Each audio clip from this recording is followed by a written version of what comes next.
കാരണം നന്ദി കെട്ടവർ എന്ത് കുരുത്തക്കേട് കാണിച്ചാലും എനിക്കൊരു കുഴപ്പമില്ല. ഞാൻ എന്ത് നന്ദിയുടെ ആദർശമായിട്ടാണ് കാണിച്ചത് എന്നിങ്ങനെ നയനെ ചോദിക്കുവാണേ. നീയേ നിൻ്റെ പാട് നോക്കിയിട്ട് പോ എന്ന് ഇങ്ങനെ ആദർശ് പറയുമ്പോൾ നമ്മുടെ നയനെ ചോദിക്കുന്നുണ്ട്, കുടിക്കാൻ ചായയോ കാപ്പിയോ മറ്റെന്തെങ്കിലും വേണോ എന്നിങ്ങനെ ചോദിക്കുമ്പം എനിക്കൊന്നും വേണ്ട, അതൊക്കെ കൊണ്ടുവന്നരാൻ മറ്റാൾക്കാരുണ്ട് എന്നിങ്ങനെ പറയുവേ. എന്നിട്ട് നിങ്ങനെ നയന് പോകാനായിട്ട് നിൽക്കുമ്പോഴത്തേക്കും നമ്മുടെ ആദർശ് പറയുവേ, വിഷുവിൻ്റെ അന്ന് പോലും കൂടെ ഞാൻ അങ്ങോട്ടേക്ക് വരാതിരുന്നതേ, നിൻ്റെ അനിയത്ത് പോകുന്ന ദിവസമായിട്ട് ഞാൻ വരാതിരുന്നതേ ഞാൻ മനഃപൂർവ്വം തന്നെയാണ്. എനിക്ക് നിന്നോട് അത്ര ദേഷ്യമാണ്, അത്ര വെറുപ്പാണ് എന്നൊക്കെ ഇങ്ങനെ പറയുമ്പോഴത്തേക്കും നയൻ ഇങ്ങനെ കരഞ്ഞോണ്ട് നിൽക്കുകയാണ്. പിന്നീട് കാണിക്കുന്നത് നമ്മുടെ അനിയാണ് കേട്ടോ.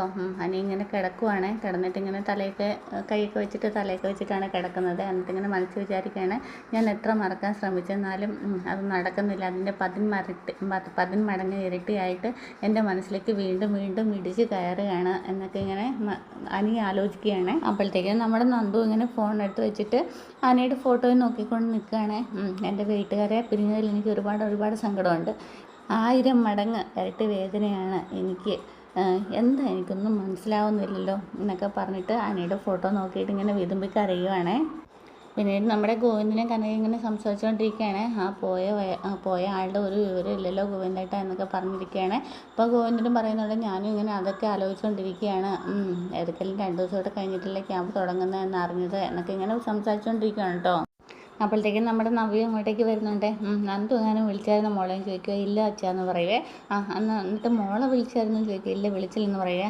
അങ്ങോട്ട് അവിടെ പോയതല്ല, എന്നിട്ട് മോളെന്താന്ന് വിളിച്ച് അന്വേഷിക്കാതിരുന്നതെന്നൊക്കെ പറയുമ്പോൾ ഞാനിപ്പോൾ വിളിക്കാമെന്ന് പറഞ്ഞിട്ട് നമ്മുടെ നയന നന്ദുവിനെ വിളിക്കും കേട്ടോ. അന്നത്തേക്കിനും ഫോൺ എടുക്കുവേ.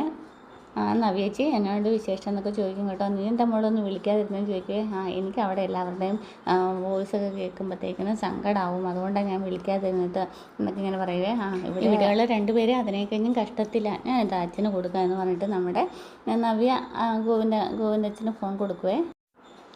അച്ഛാ എന്താ മോളെ എന്നിങ്ങനെ ചോദിക്കുക. അച്ഛാ എനിക്ക് അവിടെ നിന്ന് ഇങ്ങോട്ട് പോന്നു കഴിഞ്ഞപ്പോൾ എനിക്കിവിടെ ഇരിക്കാനും തോന്നുന്നില്ല, അങ്ങോട്ടേക്ക് വരാൻ തോന്നുവാണ് എന്നിങ്ങനെ പറയുക. അന്നേരം പറയും കൂട്ടുകാരികൾ ആരും കിട്ടിയില്ലെന്നൊക്കെ ചോദിക്കും കേട്ടോ. തുഷാരെന്ന് പറഞ്ഞൊരു കുട്ടീനെ കിട്ടിയിട്ടുണ്ട്. അച്ഛാ അമ്മ എന്തെങ്കിലും ചോദിക്കുക. എന്നിട്ട് കൊടുക്കാമെന്ന് പറഞ്ഞുകൊണ്ട് നമ്മുടെ കനകയുടെ കയ്യിലോട്ട് കൊടുക്കും കേട്ടോ. അന്നേരത്തേന് കൈ മേടിച്ച് കഴിയുമ്പോഴത്തേക്കിനെ രണ്ടാളും ഒന്നും മിണ്ടാൻ നിൽക്കുകയാണ്. പിന്നെ കരച്ചിലാണ്. കനക ഇങ്ങനെ കരയുക കേട്ടോ. അന്നേരത്തേക്കിനും നന്ദു ഇങ്ങനെ സങ്കടപ്പെടുകയാണ്. അപ്പോൾ ഇങ്ങനെ കനക കനയുന്ന കണ്ടപ്പോഴത്തേക്കിനും അമ്മയെന്ന് ഇങ്ങനെ വിളിക്കുക, എന്താ മോളെ എന്നൊക്കെ ചോദിക്കും കേട്ടോ. അന്നേരത്തേക്കും നമ്മുടെ നവ്യ ഇങ്ങനെ തട്ടിപ്പറിക്കുക, എന്താ മോളെ ഇത്, ഞങ്ങൾ ഇവിടുന്ന് പോയപ്പോഴേ പറഞ്ഞതല്ലേ എസ് ആവാനല്ലേ പോകുന്നത്, ബോൾഡായിട്ടിരിക്കണമെന്നൊക്കെ, എന്നിട്ട് ഇങ്ങനെയാണോ കാണിക്കുന്നതെന്നൊക്കെ ചോദിച്ചിട്ട് നവ്യ വഴക്ക് പറയുവാണേ. കുറച്ച് ദിവസത്തേക്കിന് വിഷമമൊക്കെ ഉണ്ടാകും, കുറച്ച് കഴിയുമ്പോഴത്തേക്കിനും അതൊക്കെ മാറിക്കോളും എന്ന് പറയുമ്പോൾ നമ്മുടെ നന്ദു പറയുന്നുണ്ട്, ചേച്ചി ആരോഗ്യമൊക്കെ നോക്കണേ, ഭക്ഷണമൊക്കെ നന്നായിട്ട് കഴിക്കണേ എന്നൊക്കെ പറയുമ്പോൾ നമ്മുടെ നവ്യ പറയുന്നുണ്ട്, ഞാൻ നോക്കിയില്ലെങ്കിലും അതൊക്കെ നോക്കാൻ ഇവിടെ ആളെന്നൊക്കെ പറഞ്ഞ് 2 പേരും അങ്ങോട്ടും ഇങ്ങോട്ടും സംസാരിക്കുവാണേ. മോള് ഭക്ഷണക്കാര്യങ്ങളൊക്കെ നോക്കണം, കാരണം ഇവിടെ അമ്മ ഉണ്ടാക്കുന്ന ഭക്ഷണം കഴിച്ച് ജീവിച്ചവളല്ലേ. അപ്പോൾ ക്യാൻറ്റീനിലെ ഭക്ഷണമായിട്ടൊക്കെ അഡ്ജസ്റ്റ് ചെയ്യണം, കഠിനമായ പരിശ്രമങ്ങളായിരിക്കും, അപ്പം നല്ല രീതിയിൽ ഭക്ഷണവും കഴിക്കണം എന്നൊക്കെ ഇങ്ങനെ പറയുന്നുണ്ട്. നയനേച്ചി വിളിച്ചായിരുന്നു ചോദിക്കാൻ, ഇല്ലെന്ന് പറയുവേ. അന്നത്തേക്കിന് മോള് വിളിച്ചായിരുന്നു ചോദിക്കുക, ഇല്ലെന്ന് പറയും കേട്ടോ. ആദർശേട്ടനുമായിട്ടുള്ള പ്രശ്നങ്ങളൊക്കെ മാറിയെന്ന് ഇങ്ങനെ നവ്യേൻ്റെ അടുത്ത് ചോദിക്കുമ്പോഴത്തേക്കും നവ്യ പറയുന്നുണ്ട്, അതിനെക്കുറിച്ചൊന്നും അറിയത്തില്ല, നീ ഒന്ന് വിളിക്കുക എന്നൊക്കെ പറയും കേട്ടോ. ശരിയെന്ന് പറഞ്ഞിട്ട് ഫോൺ വയ്ക്കുവാണേ. അവൾ വിളിക്കുമ്പോൾ നിങ്ങൾ 2 ഇങ്ങനെ കരയല്ലോ കേട്ടോ, ഇവിടുന്ന് പോയതിൻ്റെ നല്ല വിഷമമുണ്ട് അവൾക്ക് എന്നൊക്കെ ഇങ്ങനെ പറയുകയാണേ. പിന്നെ അനിയെ പറ്റിയിട്ടുള്ള വിഷമം കാണുമല്ലോ എന്നൊക്കെ ഇങ്ങനെ നവ്യ പറയുന്നുണ്ട്. അതൊക്കെ വിട്ടുമാറാൻ കുറച്ച് സമയമെടുക്കും, ക്യാമ്പ് തുടങ്ങിക്കഴിഞ്ഞാൽ എല്ലാ പ്രശ്നങ്ങളും മാറും എന്നാണ് എൻ്റെ വിശ്വാസം എന്നിങ്ങനെ നവ്യ പറയുന്നുണ്ട്. അനിയെ എങ്ങാനും അവൾ വിളിക്കുമോ മോളെ എന്നിങ്ങനെ കനക പറയുമ്പോഴത്തേക്കിനും നമ്മുടെ നവ്യ പറയാണ്, അവൾ വിളിച്ചില്ലെങ്കിലും എനിക്കൊരു കാര്യം ഉറപ്പാണ്, അനി അവളെ വിളിക്കും, അത്രയ്ക്ക് അവൻ്റെ മനസ്സിൽ അവളുണ്ട് എന്നിങ്ങനെ പറയുന്നുണ്ട്.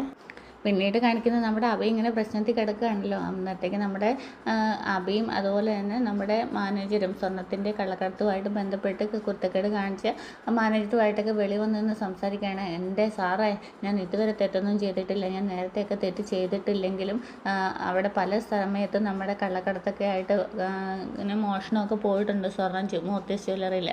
അപ്പോൾ ഒക്കെ അതിനൊക്കെ ഇങ്ങനെ പോലീസുകാർ എന്നെ ചോദ്യം ചെയ്യാൻ വരുമ്പോഴത്തേക്കിനും ഞാൻ അറിയാതെ തന്നെ വേർത്ത് നിൽക്കുന്ന കാണുമ്പോഴത്തേക്കിനും മൂർത്തി സാറായിരുന്നു എന്നെ സപ്പോർട്ടിന് വേണ്ടിയിട്ട് വന്നിട്ടുള്ളത്. എന്നാൽ ഇവിടെ ഇപ്പം അങ്ങനെയല്ല, ഞാൻ പ്രതിയാണ്, ഞാൻ എന്ത് ചെയ്യാനാ എന്നൊക്കെ ഇങ്ങനെ പറയുമ്പോഴത്തേക്കിനും നമ്മുടെ അഭി പറയുന്നുണ്ട്, താൻ കല ഉടക്കരുത്, ഞാൻ എസ് ഐനെ പിടിച്ച് നിർത്തിയിരിക്കുക, താൻ ഒന്ന് സംയമനം പാലിക്കുക എന്നൊക്കെ ഇങ്ങനെ പറയുകയാണേ.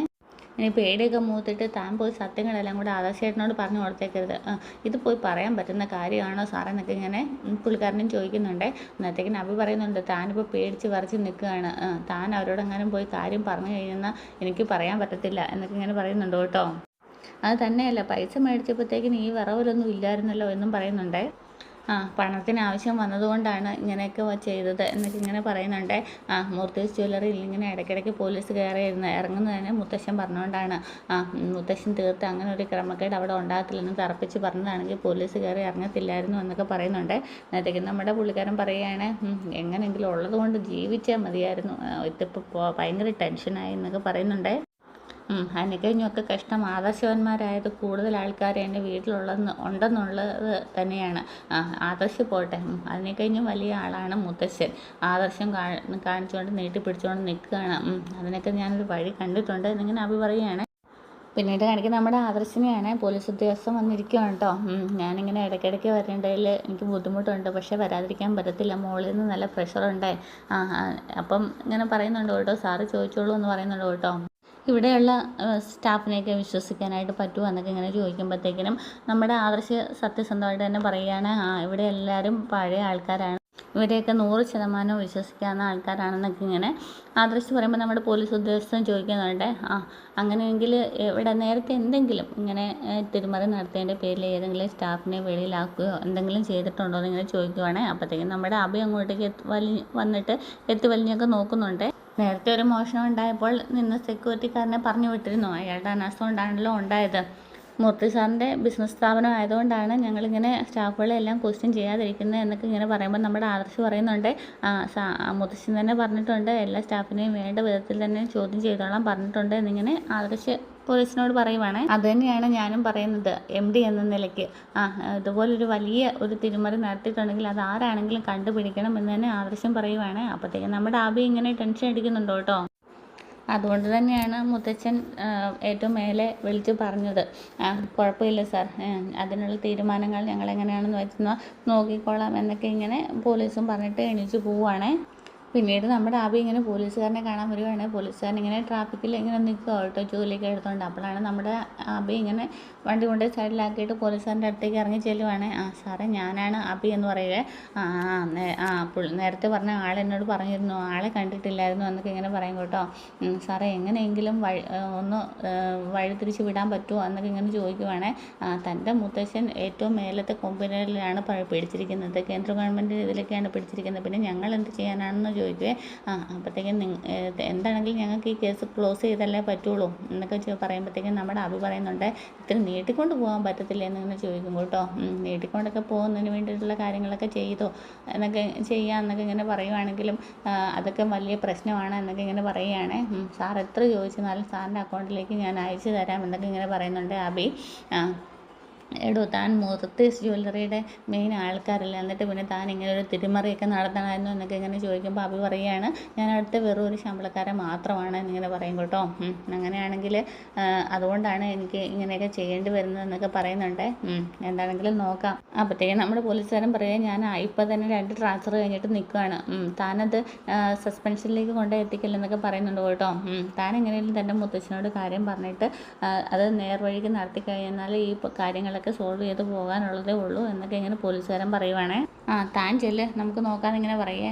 സാറേ, എങ്ങാനും പൂട്ട് വീണെങ്കിൽ താൻ എൻ്റെ നിറക്കും കൂടെ തൊടുത്ത് വിട്ടേക്കല്ലേ എന്നൊക്കെ ഇങ്ങനെ പോലീസുകാരൻ പറയേ. സാറേ, ഇന്ന് വൈകുന്നേരം തന്നെ നമുക്ക് ക്ലബ്ബിൽ വെച്ച് കാണാം, വരട്ടെ എന്ന് പറഞ്ഞിട്ട് അഭി പോവുകയാണേ. പിന്നീട് നമ്മുടെ മുത്തച്ഛനും ആദർശനും ജയനും അജയനും എല്ലാവരും കൂടെ നിന്ന് സംസാരിക്കുക കേട്ടോ. പല പ്രാവശ്യം മോഷണ കേസ് വന്നിട്ടുണ്ട്, പക്ഷേ ഇത് ആദ്യമായിട്ടാണ് കള്ളക്കടത്ത് സ്വർണം വന്ന് വിറ്റ് ആഭരണമായിട്ട് പോയിട്ട് കാശുണ്ടാക്കിയത്. ഒരു തരത്തിൽ പറഞ്ഞാൽ ഇത് അങ്ങനെ നമ്മുടെ മൂർത്തി ജ്വല്ലറി നടന്നിട്ടുണ്ടെങ്കിൽ അത് തീർച്ചയായിട്ടും അത് വെളിയിൽ വന്നേ പറ്റുള്ളൂ എന്നിങ്ങനെ മുത്തശ്ശൻ പറയുകയാണ്. അവൻ അഴുകി എണ്ണണം, അത് തന്നെയല്ല മൂർത്തി ജ്വല്ലറി വെച്ചുകൊണ്ടിരിക്കുന്നതിലും കാര്യമില്ല. നീ എൻ്റെ ആദർശം നിന്നെയല്ലേ ഏർപ്പെടുത്തിക്കൊണ്ടിരുന്നത്, നിനക്കെന്താ പറ്റിയത്? എന്നപ്പോഴത്തേക്കിന് എല്ലാം ചെക്ക് ചെയ്തുകൊണ്ടിരുന്നതാണ് മുത്തശ്ശ, പക്ഷേ എന്താ പറ്റിയെന്ന് അറിയത്തില്ല എന്നിങ്ങനെ പറയുമ്പോഴത്തേക്കിനും നീ അത് ശരിയാക്കണമായിരുന്നു, അല്ലെങ്കിൽ നിനക്കൊരു കണ്ണ് വേണമായിരുന്നു, നീ അത് ചെയ്യാത്തതുകൊണ്ട് നിനക്കത് ബ്ലാക്ക് മാർക്കാണ് എന്നിങ്ങനെ മുത്തശ്ശൻ പറയുകയാണ്. അപ്പോഴത്തേക്കും നമ്മുടെ ജലജ ഇങ്ങനെ വന്ന് ഇതെല്ലാം കേൾക്കുന്നുണ്ട്. അവിടെ ഇപ്പോൾ ഈ രീതിയിലുള്ള കള്ളക്കടത്ത് സ്വർണ്ണമൊക്കെ കൊണ്ടുവരാനുള്ള ധൈര്യമുള്ളത് അഭിക്കാണ്, അല്ലാതെ വേറെ ആരും അതൊന്നും ചെയ്യത്തില്ല എന്നിങ്ങനെ അജയൻ പറയുകയാണ്. അപ്പോഴത്തേക്കും നമ്മുടെ ജയനും പറയും കേട്ടോ, എനിക്കും അവനെ സംശയമെന്ന്. അന്നേരത്തേക്കിനും നമ്മുടെ മാതൃശ്ശി പറയുന്നുണ്ട്, അവനിപ്പോൾ കുറച്ച് കുറച്ച് മാറിക്കൊണ്ട് വരികയാണ്, നവ്യനൊക്കെ സ്നേഹിക്കുന്നുണ്ട് എന്നൊക്കെ പറഞ്ഞപ്പോഴത്തേക്കും മുത്തശ്ശൻ പറയുകയാണ്, എടാ അവനും അവൻ്റെ അമ്മയൊക്കെ കാര്യസാധ്യത്തിന് വേണ്ടിയിട്ടാണ് മറ്റുള്ളവരെ സ്നേഹിക്കുന്നത് എന്നൊക്കെ ഇങ്ങനെ പറയുവാണേ. അവൻ അടവുകളൊക്കെ പയറ്റി തെളിഞ്ഞവനാന്നൊക്കെ പറയുവാണ്. അപ്പോൾ ഇതെല്ലാം ജലത്തിൽ നിന്നിട്ട് കേട്ടിട്ടാണെങ്കിൽ പല്ലെറുമുന്നുണ്ട്. ഇവൻ്റെ മാറ്റമല്ലേ, അതൊന്നും നമുക്ക് വിശ്വസിക്കാൻ പറ്റത്തില്ല എന്നൊക്കെ ഇങ്ങനെ മുത്തശ്ശൻ പറയുവാണേ. ഞാൻ പോലീസിനോട് എന്താണെങ്കിലും വിളിച്ച് പറഞ്ഞിട്ടുണ്ട്, സത്യസന്ധമായ ഒരു അന്വേഷണം ഉണ്ടാവും. പിടിക്കപ്പെട്ട് കഴിഞ്ഞാൽ അവർ പിന്നെ മൂർത്തി ജ്വല്ലറിയുടെ പടി കാണില്ല എന്നൊക്കെ ഇങ്ങനെ പറയുമ്പോഴത്തേക്ക് നമ്മുടെ ജലജ ഇങ്ങനെ പേടിച്ച് വിറയ്ക്കുവാണ്. അതിനിപ്പം നിങ്ങളാണെങ്കിലും ശരി, അതിൽ കുറഞ്ഞൊരു ശിക്ഷ വിധിക്കാൻ എനിക്ക് പറ്റില്ല എന്നിങ്ങനെ മുത്തശ്ശൻ പറയുകയാണ്. ഇത് വലിയൊരു പ്രശ്നം തന്നെയാണ്. ഇത് പല ആളുകളോടും വിളിച്ച് പറഞ്ഞതിൻ്റെ പേരിലാണ് ഇപ്പോഴും മീഡിയയിലൊന്നും സ്ഥാനം പിടിക്കാത്തത്. എന്നാലും പല ജ്വല്ലറിയുടെയും പേരുകളൊക്കെ വെളിയിൽ വന്നു കഴിഞ്ഞു എന്നിങ്ങനെ പറയുകയാണ്. ആ കൂട്ടത്തിൽ നമ്മൾ സ്ഥാനം പിടിക്കാൻ പാടില്ല, എനിക്ക് അത്രേ ഉള്ളൂ എന്നിങ്ങനെ മുത്തശ്ശൻ പറയുകയാണ്. അപ്പോഴത്തേക്കും നമ്മുടെ ആദർശ് ഇങ്ങനെ ചിന്തിക്കുന്നുണ്ട് കേട്ടോ.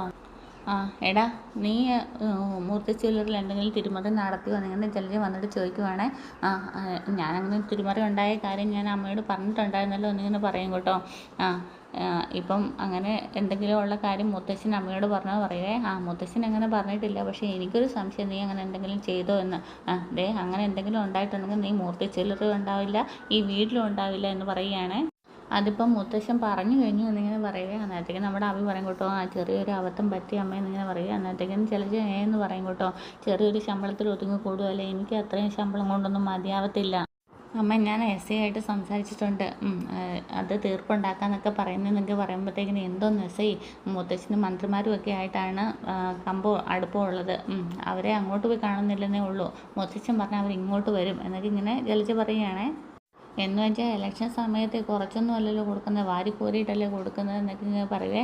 അങ്ങനെയുള്ളപ്പോൾ ഒരു സാധാരണ എസ് ഐനെ സ്വാധീനിച്ചിട്ട് എന്താടാ കാര്യം എന്നൊക്കെ ഇങ്ങനെ ചോദിക്കുവാണ്. എടാ നീ ഈ കാര്യങ്ങളൊക്കെ ചെയ്യുന്നതിന് മുന്നേ എന്നോടൊന്ന് ആലോചിക്കണ്ടേ, അമ്മയോട് ആലോചിച്ച് കഴിഞ്ഞാൽ അത്രയും അബദ്ധങ്ങളായിരുന്നു. എടാ നീ അങ്ങനൊന്നും പറയണ്ട, അങ്ങനെയാണ് എന്നൊക്കെ നമ്മുടെ ജലജ ഇങ്ങനെ ഒത്തിരി അഭിയെ വഴക്ക് പറയുവാണേ. എത്രയെന്ന് കണ്ട അമ്മ ഇങ്ങനെയൊക്കെ പിടിച്ച് തൂങ്ങുന്നത് എന്നൊക്കെ ഇങ്ങനെ പറയുമ്പോഴത്തേക്കിന്, എടാ ഇങ്ങനെയൊക്കെ ചെയ്ത് കഴിഞ്ഞാൽ നമുക്ക് ഇവിടുന്ന് പടി ഇറങ്ങേണ്ടി വരും. പടി ഇറങ്ങണമെങ്കിൽ പടി ഇറങ്ങണം അമ്മേ, എന്നെ കൊണ്ട് പറ്റത്തില്ല ഇങ്ങനെ ജീവിക്കാൻ എന്നൊക്കെ ഇങ്ങനെ പറയണം. അന്നത്തേക്കിന് നമ്മുടെ ജലജ പറയുന്നുണ്ട്, വെളിയിലോട്ട് പോയി കഴിഞ്ഞാൽ നീ പോലീസ് സ്റ്റേഷനിൽ പോകും, ജയിലിലായിരിക്കും, പിന്നെ ഞാൻ എങ്ങനെയാണെന്നൊക്കെ ചോദിക്കും കേട്ടോ.